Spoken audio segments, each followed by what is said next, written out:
இன்றைக்கி ஸ்கூலு லீவுங்கிறதுனால இன்றைக்கி எல்லா வேலையுமே ரொம்ப ஸ்லோவாக தான் போச்சு. லஞ்சு கூட ஒரு 12 மணிக்கு மேலே தான் செய்யவே ஸ்டார்ட் பண்ணேன். இந்த வெயிலுக்கு எப்போ தான் கிச்சனை விட்டு வெளியே வருவோங்கிறது அந்த மாதிரி அதிகமான வெயில் இருக்குது. அதனால் சிம்பிளாக வேலையை முடிச்சுட்டு வெளியே வந்துடுற மாதிரி நீங்கள் பாருங்கள்.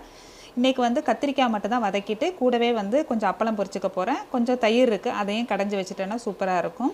ஒரு கடாயில் எண்ணெய் ஊற்றிக்கோங்க. அது கூடவே வந்து சின்ன வெங்காயம் ஒரு 10-15 போட்டு நல்லா வதக்கிக்கோங்க. கூடவே தக்காளி 2 பச்சை மிளகாய் கருவேப்பிலை போட்டு நல்லா வதக்குனதுக்கப்புறம் நல்லா கத்திரிக்காவை கட் பண்ணி அதோடு சேர்த்துருங்க. கத்திரிக்காய் கட் பண்ணோன்னா தண்ணியில் போட்டிங்கன்னா கருப்படிக்காமல் இருக்கும். கத்திரிக்காவை நல்லா அந்த எண்ணெயிலே வதக்குனதுக்கப்புறம் கொஞ்சம் மஞ்சத்தூள், கொஞ்சம் சாம்பார் பொடி போடுங்க. காரத்துக்கு வந்து அந்த பச்சை மிளகாய் மட்டும்தான், கலருக்கு தான் அந்த சாம்பார் பொடி போட்டுக்கிறோம்.